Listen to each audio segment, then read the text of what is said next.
ये कहानी है दो बहुत बड़े शहरों की। दोनों के सामने एक ही दुश्मन था, जहरीला धुआं।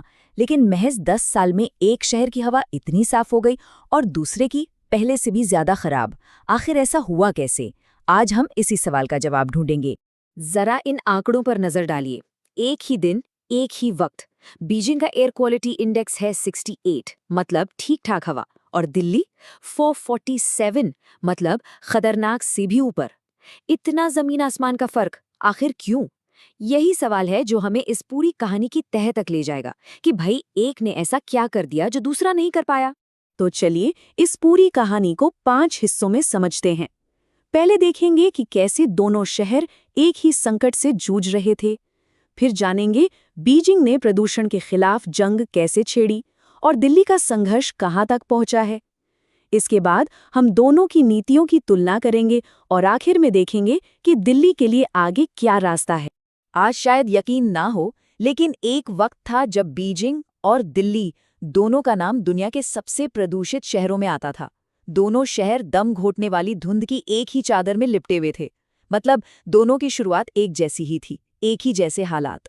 तो फिर बीजिंग ने ऐसा क्या किया जो कहानी ही बदल गई? सच कहूं तो उन्होंने इसे एक मिशन नहीं बल्कि एक युद्ध की तरह लिया। ये एक टॉप डाउन, बेहद आक्रामक अभियान था जिसे सीधे सरकार चला रही थी। बीजिंग की इस रणनीति को एक्सपर्ट्स एक नाम देते हैं, टेरिटोरियल लॉजिक। अब इसका मतलब क्या है? सीधा सा मतलब है, सरकार ने तय कर लिया कि ये काम करना है तो करना है। सारे फैसले ऊपर से लिए गए और उन्हें जमीन पर पूरी सख्ती के साथ बिना किसी सवाल जवाब के लागू किया गया। और नतीजा सच में हैरान करने वाला था। जरा ये आंकड़ा देखिए, सिर्फ 10 साल के अंदर बीजिंग ने हवा में मौजूद सबसे खतरनाक कण यानी PM 2.5 को 70% से भी ज्यादा कम कर दिया। ये कोई मजाक नहीं है, ये एक बहुत बड़ी कामयाबी है। अच्छा, तो ये हुआ कैसे? बीजिंग ने ना 2 मोर्चों पर एक साथ हमला किया। एक तरफ उन्होंने 3000 से ज्यादा प्रदूषण फैलाने वाली फैक्ट्रियों पर ताला लगा दिया या उन्हें शहर से कोसों दूर भेज दिया, और दूसरी तरफ सड़कों पर दौड़ती गाड़ियों से होने वाले प्रदूषण पर लगाम कसने के लिए सख्त नियम बनाए और पब्लिक ट्रांसपोर्ट का एक जबरदस्त नेटवर्क खड़ा कर दिया। और इस बदलाव का सबसे बड़ा सबूत देखना है तो ये देखिए, ये शोगांग स्टील प्लांट है जो कभी बीजिंग की हवा में जहर घोलने का एक बड़ा सोर्स था। आज वही जगह विंटर ओलंपिक्स का वेन्यू बन गई। सोचिए, एक जहरीली फैक्ट्री से एक वर्ल्ड क्लास ओलंपिक पार्क तक का सफर। ये सिर्फ एक फैक्ट्री का हटना नहीं था, ये पूरी सोच का बदलना था। चलिए अब रुख करते हैं दिल्ली का, और यहाँ कहानी पूरी तरह से पलट जाती है। जहाँ बीजिंग में सरकार खुद ये लड़ाई लड़ रही थी, वहीं दिल्ली में ये लड़ाई लड़ने की जिम्मेदारी आ गई अदालतों और कुछ NGO के कंधों पर। दिल्ली के इस मॉडल को कहते हैं एसोसिएशनल लॉजिक। मतलब यहाँ सरकार सीधे हुक्म नहीं देती, या होता ये है कि NGO और दूसरे संगठन कोर्ट में जाते हैं, याचिकाएं डालते हैं, और फिर कोर्ट के आदेश पर प्रदूषण को कंट्रोल करने के लिए कुछ कदम उठाए जाते हैं। और अगर हम दिल्ली के अपने लोकल प्रदूषण की बात करें ना, तो तस्वीर एकदम साफ है। ये चार्ट देखिए, सर्दियों के मौसम में दिल्ली की अपनी जो जहरीली हवा है उसमें 50% से ज्यादा का हिस्सेदार कौन है? सिर्फ और सिर्फ गाड़ियां। तो असल समस्या क्या है? जैसा कि एक्सपर्ट अनुमता रॉय चौधरी कहती हैं, बात ये नहीं है कि दिल्ली के पास प्लान नहीं है। प्लान तो है, लेकिन उन्हें उस बड़े स्केल पर उस सख्ती के साथ लागू नहीं किया जाता जैसा हमने चीन में देखा। और ये बात कि प्लान लागू क्यों नहीं हो पाते, उसका एक बड़ा सबूत ये चार्ट है। देखिए, दिल्ली को हवा साफ करने के लिए जो पैसा मिला, उसमें से 80% से ज्यादा तो इस्तेमाल ही नहीं हुआ। मतलब साफ है, योजनाएं कागजों पर तो बन जाती हैं, लेकिन जमीन तक पहुंचते पहुंचते दम तोड़ देती।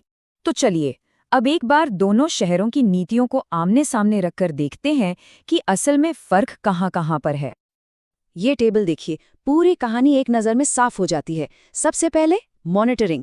बीजिंग के पास हवा की क्वालिटी नापने के लिए 1000 से ज्यादा सेंसर हैं और दिल्ली के पास सिर्फ 40। दूसरा, एक्शन लेने का तरीका। बीजिंग की सरकार प्रोएक्टिव है, मतलब समस्या बढ़ने से पहले ही एक्शन लेती है, और दिल्ली यहाँ ज्यादातर एक्शन तब होता है जब हालात इमरजेंसी वाले हो जाते हैं। अब बात करते हैं कोयले की। यहाँ भी दोनों के रास्ते एकदम अलग थे। बीजिंग ने 2005 से ही सब्सिडी देकर घरों और फैक्ट्रियों को कोयले से गैस या बिजली पर शिफ्ट करना शुरू कर दिया था। दिल्ली में भी कुछ बड़े पावर प्लांट बंद हुए, लेकिन बीजिंग जैसा बड़ा और सिस्टमैटिक बदलाव यहां देखने को नहीं मिला। प्राइवेट कारों को लेकर तो फर्क और भी साफ है। बीजिंग में आप जब चाहें तब नई कार नहीं खरीद सकते। वहां एक लॉटरी सिस्टम है जो तय करता है कि हर साल कितनी नई गाड़ियां सड़कों पर आएंगी। और दिल्ली, यहां नई कार खरीदने पर कोई रोक-टोक नहीं है। ऑड इवन जैसी योजनाएं आई जरूर, लेकिन वो भी कुछ वक्त के लिए ही थी। पुरानी ज्यादा प्रदूषण फैलाने वाली गाड़ियों के मामले में भी कहानी वही है। बीजिंग ने लोगों को पैसे दिए, सब्सिडी दी, ताकि वो अपनी पुरानी गाड़ियां स्क्रैप करवा दे। दिल्ली में भी नियम बनाए गए, लेकिन वो या तो कानूनी दांवपेच में उलझ गए या फिर उन्हें उतनी सख्ती से लागू ही नहीं किया गया। तो इन सब बातों से क्या सबक मिलता है? दिल्ली के लिए साफ हवा का रास्ता आखिर क्या है? तो अब दिल्ली को क्या करना चाहिए? देखिए, एक्सपर्ट्स का साफ मानना है कि अब छोटे-मोटे अस्थायी उपायों से काम नहीं चलेगा। अब जरूरत है बड़े, जड़ से बदलाव लाने की। जैसे कि इलेक्ट्रिक गाड़ियों के लिए एक तय डेडलाइन हो, पूरे शहर को जोड़ने वाला एक world class public transport system हो, और प्राइवेट गाड़ियों के इस्तेमाल को कम करने के लिए पार्किंग और कंजेशन चार्ज जैसे सख्त नियम हो। लेकिन कहानी में एक और जरूरी पहलू है जिसे नजरअंदाज नहीं किया जा सकता। बीजिंग को ये जो कामयाबी मिली, उसकी एक सामाजिक कीमत भी चुकानी पड़ी। जब अचानक हजारों फैक्ट्रियां बंद हुई, तो बहुत बड़ी तादाद में लोग बेरोजगार हो गए और समाज में असमानता भी बढ़ी। तो आखिर में सवाल यही बचता है, क्या साफ आसमान पाने के लिए सरकार की सख्ती ही एकमात्र रास्ता है? और अगर है, तो कोई भी समाज उस नीले आसमान के लिए क्या कीमत चुकाने को तैयार है?